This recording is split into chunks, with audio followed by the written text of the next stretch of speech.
All right, guys. Moving on. Topic number 2 of the day is Super Mario Maker. The Metal Gear Killer, we call it. It is the Metal Gear Killer.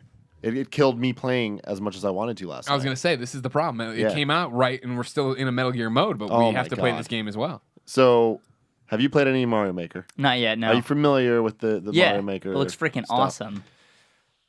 Holy shit. It is such a good game. Yeah. And the thing is, it is a game. I am very happy with how much they have made making a game a game. Like, actually making the courses and stuff and having the way that they teach you how to do this stuff. The first time you boot it up and like you have to make a stage and the way that they teach you, it feels like a video game. Even creating the stuff feels like it. And I love that. And then you play the levels and it's like, this is fucking Mario. And the subtleties that they add and like the people, I am obviously very hardcore Mario fan. Mario is probably my favorite franchise ever. Mm-hmm. And it's just like, this does to Mario what Smash Bros. Does to Nintendo, in the sense that this is like a museum and history of Mario in one thing. Yeah. And all the different options you can do for all the different gameplay styles. There's Mario 1, Mario 3, Mario World, and New Super Mario, Wii U or whatever the fuck. The differences between that stuff. This game is so much deeper than I gave it credit for. Interesting. That's off my first impressions. What do you think about that? Deeper? Yeah. Than what you thought it was? Mm-hmm. I don't know. I don't know what I thought it was. You know, I mean, I played it at events here and there, obviously. And when you're playing at events, it's just like, oh, it's Mario. Okay, drop into stuff. It's easy, whatever. But to sit down and, Christine and I streamed it on her channel the other day and played for like 5 hours, something in a row. You know what I mean? Or in a row. I don't know why I sat there and played it. You know what I mean? And it's a weird game because I'm playing it and we're doing all the Nintendo, you have 10 live things where you're playing the Nintendo-made stages. The 10 Mario Challenge. Thank you, yeah. Enjoying that, jump in to create stuff. And I think my disconnect was I never ever played a Mario and thought, I wish I could make a Mario stage. Yeah. So when I jump into now create, it's like, I don't no. It's like I try. I just keep going in because I want to unlock everything because I want it all to be there. Because eventually I'm going to have this idea of like, oh, what if I do want to do something, so just have it all there. But playing it was a weird first impression because I jumped in expecting what we got in our Mario Let's Play, where when Nintendo passed us the controller, there was all those courses lined up to play, and that isn't there. There's no menu that has that. Those levels that are built by Nintendo are built into the 10 Mario Challenge or whatever. Mm-hmm. And so when I figured that out and I was playing through those, I was like, oh, this is great. How much fun. Okay, cool. And then we went on to play random levels, played a few of those, like they're hit or miss, whatever. And then it was like, wait, Drucker tweeted.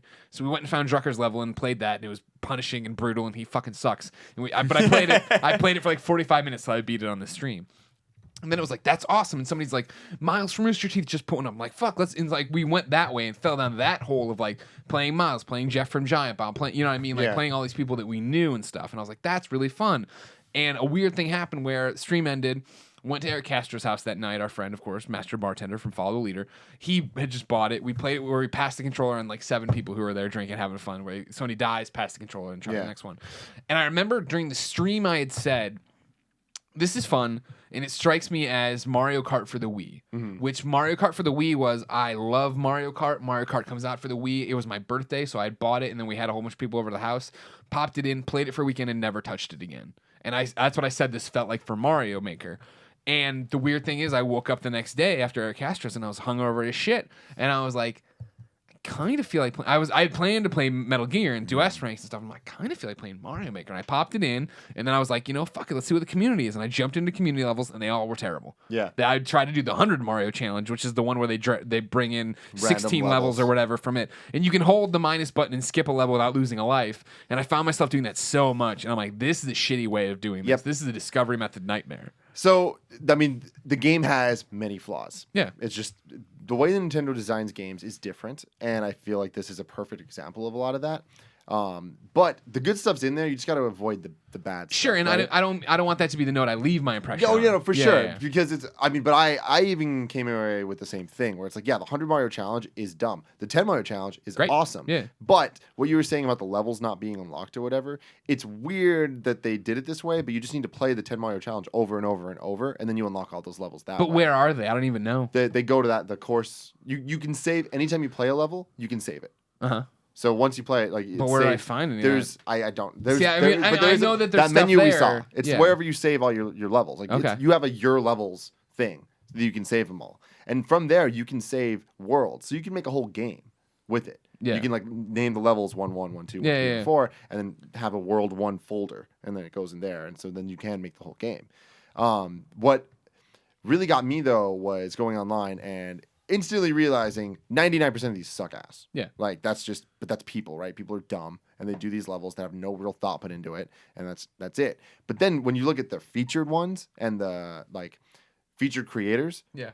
Did you play around with that at all? I went to the most popular or whatever they were at the time, and they were all like the fucking Rube Goldberg machine. Yep. And I was like, all right, well, this isn't even a Mario level. So, that's the thing. The biggest thing going on right now is people make these elaborate levels. Don't touch anything, and you just move around and like motion. Springs are bouncing them around and stuff. So it's like you don't need to play it all. It just kind of bounces them through the level. Oh, that's fun. It looks really cool, but you can just watch a YouTube video of it. Sure. You know what I mean? Like you don't need the game for this. Sure. But what's cool about that is the level design, you know what I mean? Yeah, and seeing that, and that's what my brain kind of goes to. Is like, oh, I'll make a level where you just start and then you slide and that's it, and then everything else is just taken care of by the person. I mean, and that's what it is. But then they add all these like crazy hazards, so it looks like he's in a lot of danger, but like it's not because it's a predetermined physics thing. Right. And what's cool about that though, like watching him, it's like, oh, this is dumb because that's all it is. But it's like then you start to understand on a deep level the limitations of the game and how the game works and the cool things you can do. Yeah. So then when you make your own levels, it's like, all right, that pushed him this way. If I do this, that's how the game will play, right?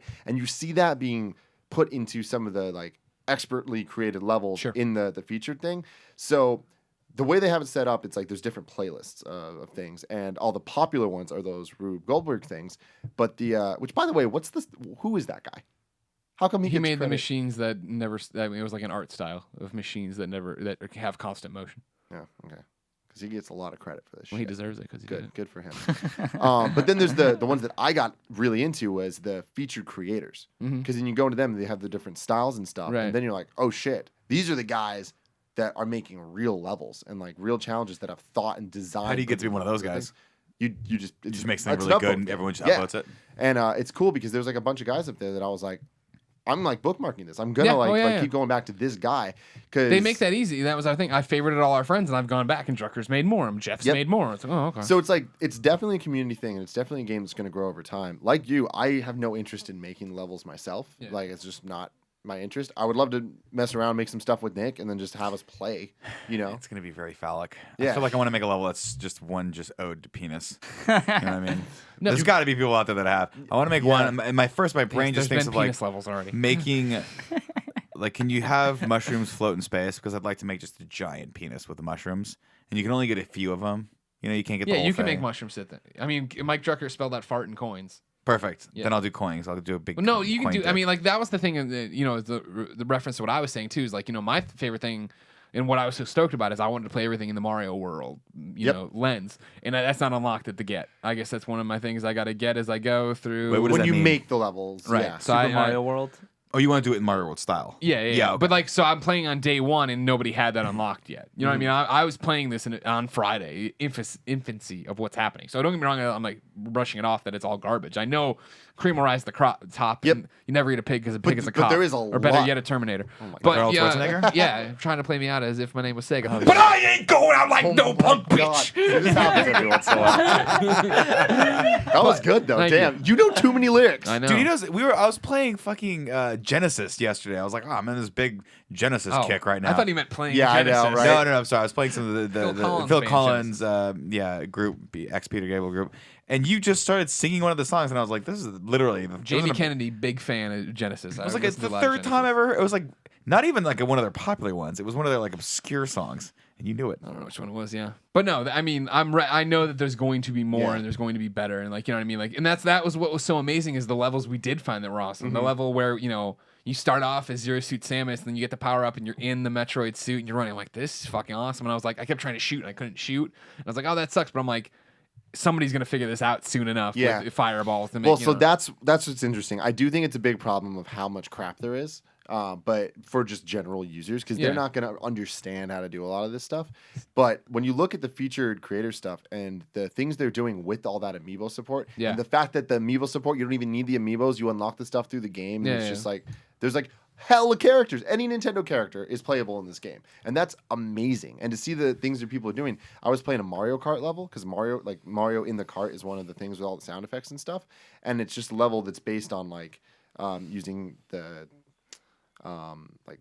What are those things called? They're like escalators. Oh, like treadmills. Treadmills. Yeah. So just you go really, really, really fast. There's like ramps and stuff, and it's like it starts feeling like Mario Kart, even though it's the same physics as Mario. Yeah.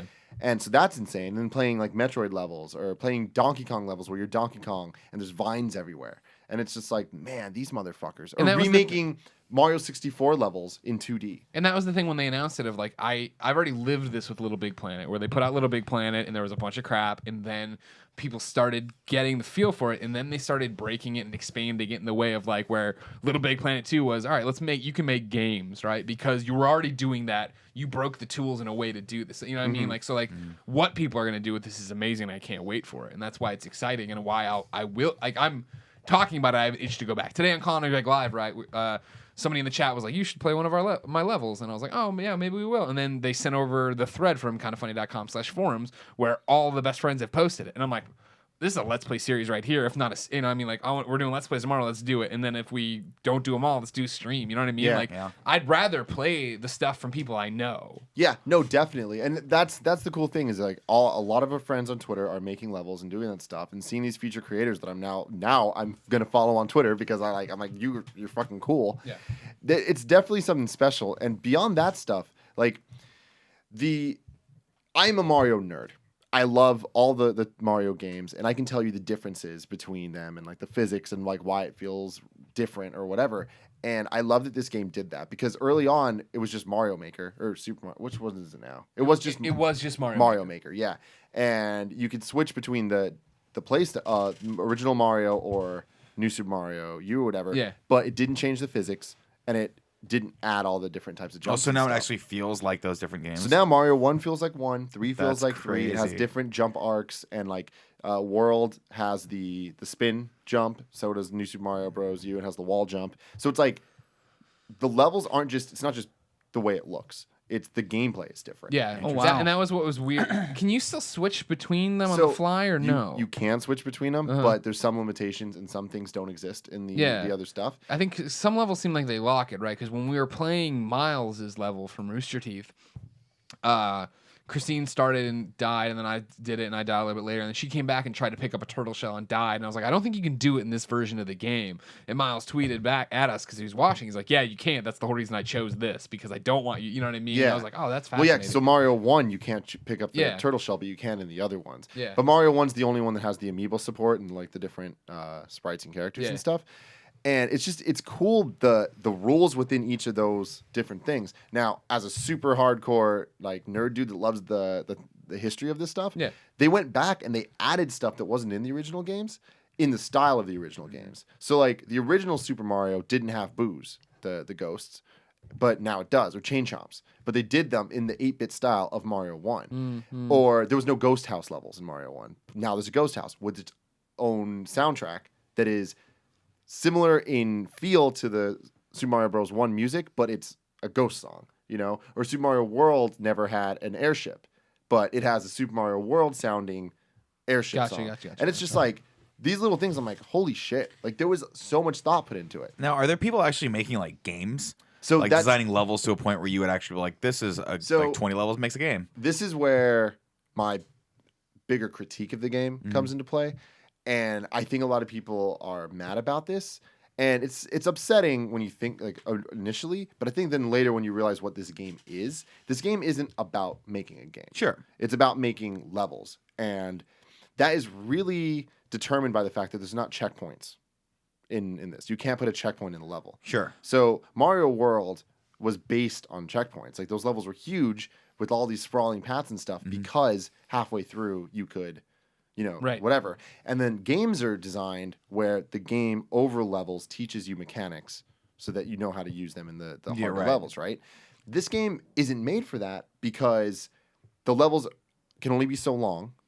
Even if you have like doors and warp pipes and stuff, they can only be so long and there's no checkpoints. So they don't have enough time to teach you how to use the different mechanics in one level. Right. Right. So what this game, so you're saying like progression is just it's too hard given the tools. Yeah, and I mean people are going to do it. People are definitely they already are putting series of levels together. They're like, oh, if you play all these, it's a game.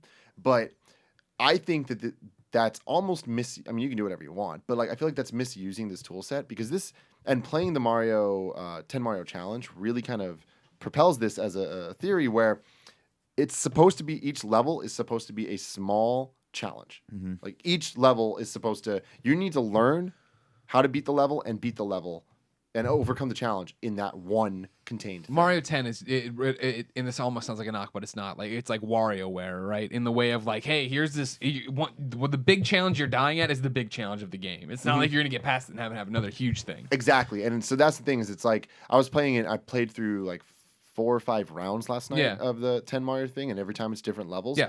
And a lot of them are remixes of old existing levels, but with one real big challenge in it. And so it's like that challenge is the challenge. And then you beat that and move on to the next level. And for me, it's a little off-putting because it's like I want that Mario experience of like beating the game. You don't beat this game. You just beat levels. Yeah. This feels like, and from what I noticed from all the marketing material from this, right off the get-go, I was like, this feels a lot like a Mario version of Little Big Planet, and that you can create your levels. But it almost seemed like when I was looking at it, it almost seemed a little bit more limited. In that, I mean, it is just the what's the word I'm looking for? That it is just like smaller levels. I remember when I heard that there was no checkpoints. I was wondering. It's not really. It doesn't seem like it's a full. It's meant to be like a typical Mario game. It seems like it's just levels, it's just supposed to be a sequence of levels. Yeah, which almost seems more like mini games. Right. I mean, but that's kind of what it is. But I don't think that's a bad thing, and I think it's easy.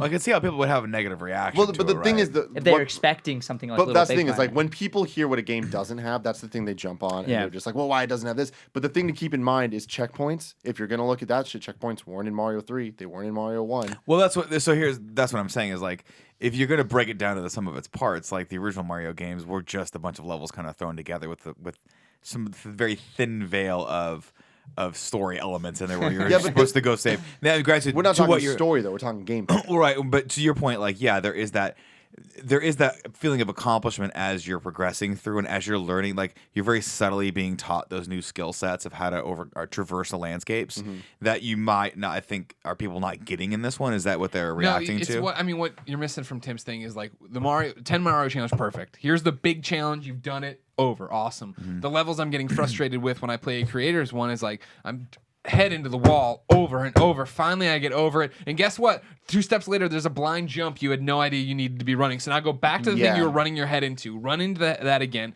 Get past that challenge. Then figure this next one out. And is there going to be another one? Probably, because this creator's a dick. Yeah. Sounds like Mega Man. It's not. No, but that's the thing, though. It's not Mega Man. Mega Man, there's philosophy put into it. There's design put into it. It's every challenge is able to be beat. There is a clear answer to how to move on. What Greg's talking about, because this is what Mario Maker is right now. It's a bunch of people that are making levels that aren't fun at all. It's like, why would you even do that? There's like, how good are you? This is your skill test. And like fucking blade. Oh, then there's levels that are just like spelling things out with coins. There's the Rube Goldberg things, and then there's these levels that are just there's danger everywhere, and it's not a game. It's just hell. It's just fucking bullshit. I'm just gonna fucking put a bunch of shit everywhere and like see what the fuck happens. And it's like that's not fun. There's no design there. It's just a bunch of shit. You know what I mean? And do those pop up in the 10 Mario Challenge? No, the Mario Challenge ones are made by Nintendo. Okay, and like they're not hard. Some of them are. Some of them aren't. But a reasonable challenge, not hard for the sake of being. I guess like challenge might not even be the best word because like we're saying it has one big challenge, but it has a gameplay element. There's something about it that it's like, oh, this is the point of this level. This is the design of this level. It's a succinct sentence, whereas some of these created levels are a paragraph. Yeah, where you can get lost in the paragraph of what the point is. Yeah, it's really interesting because what you're talking about is at the core of what Nintendo's best at doing, right? Which is making a first-party game that is a piece of art, It's so well done and so perfect in its simplicity that it just has that addictive quality that makes you want to keep replaying it and keep progressing through the game.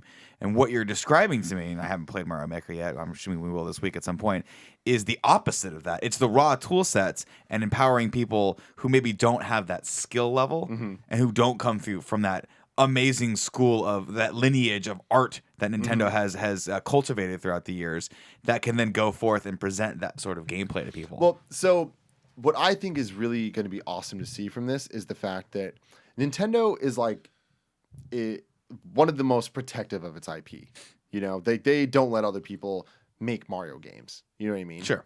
And so far, it's always been Nintendo making these things. They know how it works. There is rules, and they follow these design rules and stuff, and that's why the games are amazing. But what's really going to be interesting is to seeing the people, like not the people that are just fucking around, but the actually talented, skilled people make levels that are outside the box of Nintendo, that are even weirder, that are a little bit more edgy, that have more like just like wouldn't do things that Nintendo would do because they're either too challenging or not, you know, mainstream appeal and all that stuff. It's like it's going to be interesting to see people when they are just designing one little level with one idea behind beating it. Right. And I mean, I had so much fun just messing around, and it's just like just seeing the Mario Kart thing. I was like, oh shit. Yeah. You know, and like the Metroid one, like it's not just you're the Metroid character or whatever, like just going around. They're designing a Mario level to play like a Metroid game. So the map is this just giant labyrinth of Mario stuff, but you go and you can't get through because there's enemies that you can't go through, so you're going to need to get the fireball. So you have to go back and find the power-up. You get the power-up, then now you can go through this wall. That's awesome. So you start playing it like a Metroid game.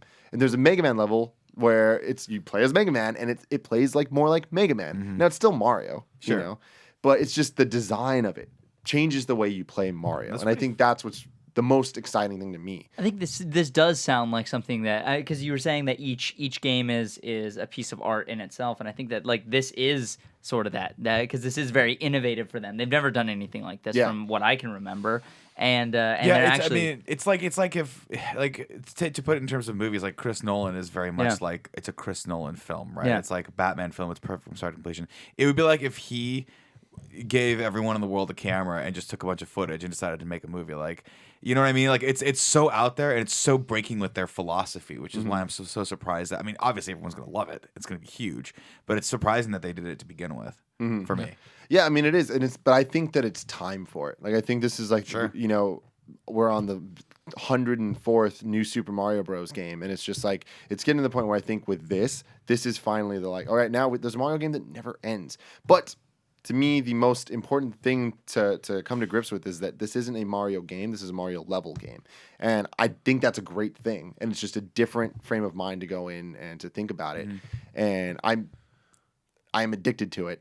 Well, I feel like... And I wish that it wasn't when Metal Gear was out. Yeah. And that's the big thing is like, I don't know how to transition between But the good thing is, this won't go away. Greg, you've played 95 hours of one of them. Which means I'm really close to platinum. Not really close, but I'm closer to platinuming one. And there's also a whole bunch of like, just hidden Nintendo shit that you're like, they went above and beyond with this game in a way that I was like, what the hell? There's like disco lights and all the weird sound effects and all the like random things. You come out of a pipe and like this holy light comes down and it's like, oh, and like all this shit. There's just fun, weird designs that change the game. It changes Mario like completely. And you see that in the 100 or the 10 Mario challenge where you're playing through. And from that, it teaches you the things that are in the game. And I'm just like, man, there's so much I didn't know about this. Right. But the most important thing that everyone needs to know is the fact that this game is loosely based off Mario Paint, which was one of the best Super Nintendo games of all time. And I loved that. Have any of you played Mario Paint? Yeah. I mean, a long time ago. So it had a mouse. And like I didn't have a computer, but I had this shit. And it was essentially just a paint program, but it had Mario. There was also Music Paint, Maker. Yeah, exactly. And there's all this different stuff. And I was just in love with the game. And the entire interface is based off Mario Paint. And I remember I was talking to my mom and I showed her a trailer of Mario Maker recently. And like she's convinced that Mario Paint is like the reason that I'm where I'm at in my life now. She's like, it taught you everything. You were creating things. You could make your own music. Like she's just, you know, such a mom about stuff. But I'm like, no, Mom, there's a new game coming out that looks like that. But it's called Mario Maker and you make Mario games. And she's like that just what blew a time her to be mind, alive. You know? To be fair though, this is an amazing product to put out in the marketplace, and it's very similar to when I start teaching myself After Effects, right? Because there's a level of complexity to it where you're like, I can't master this thing in one day. I got to really dig in, and that's what it's fascinating to me is going in and seeing not now, but like 6 months from now when people have figured out how to put that fireball in Samus's hand, right, and really figure out how to almost mirror that experience to a level where you're like, did they fucking like crack the game? Well, but even more than that, so there's going to be that level. But what I think is super cool is the target audience of this game, which is kids. Like. Kids are going to be thinking about game design, level design, and thinking about this stuff and being taught it without even realizing they're being taught it. But can you imagine though, like if you're a kid and you make one of the best levels that's like upvoted, like that could actually put you on a career path to working for Nintendo on some level. Yeah, that'd be. But you're like, dude, I made the best level on Mario Maker. Hold on, I gotta go for a second. All right, sorry. You want to take a pause? Yeah, let's pause. Taking a pause. All right, we're back. All right, talking about Mario Maker and Mario Paint. So my mom's all proud of me. I'm thinking there's gonna be kids that are doing all this stuff. That's great. But more important than those dumb kids is the fact that Mario Paint had a mini game called Gnat Attack, where if you went and you clicked on this thing, there'd be these like gnats that fly around, and you have the mouse and you like click and you kill them all. Dude, I remember that. There's like boss fights and stuff that come up, and I'm just like, I need this shit because in Mario Maker the save machine is the same save robot from Mario Paint. All the music's the same. It's like it's just Mario Paint but modern. And I'm like, well, if there's no goddamn Gnat Attack, then I'm screwed. Last night, I left my controller alone, and I was just doing something else. I was on my phone, and I looked up and I saw flies flying around. I'm like, oh my God. And I went and I clicked on it with the stylus, launches the fucking Gnat Attack game in HD, and I lost my goddamn mind. That's awesome. That's awesome. And then I looked at it later. If you leave your controller alone for like 15 minutes, flies come. Or if you get like the dark Venus flytrap or piranha plant and like shake it, flies will pop out. But anyways, do it. It's worth it. I love Gnat Attack. This topic has been brought to you by DraftKings. Put your fantasy skills to the test starting Sunday at DraftKings.com, America's favorite one-week fantasy football site where you can kick the season off by winning $2 million. It's the biggest fantasy football contest ever. $10 million in prizes are up for grabs, including $2 million for first place and $1 million for second. One-week fantasy means no season-long commitments. It's fantasy football on demand. Play where you want, when you want, with the players you want. This isn't fantasy as usual. This is DraftKings. This is my favorite part. Welcome to the big time. Hurry to DraftKings.com now and use promo code KINDOFFUNNY to play for free for a shot at part of $10 million in Sunday's Millionaire Maker event. Enter KINDOFFUNNY for free entry right now only at DraftKings.com. That's DraftKings.com. Code. I forgot to do it even though you approved it as my legal counsel, but I'll do it this week. I'm gonna go win myself 10. I'm not giving you $10 million, but I'm gonna win. Can I have 1 million of it if you win? If I win. No, you can't. Okay. I was gonna say, at what point, how many millions of dollars do I have to win to give Nick one? I'm like, nah, there's like way more than 10. 100 million? 100 million. 100 mil, sure. I'll give you. I would have, yeah. Millions for everybody. All right.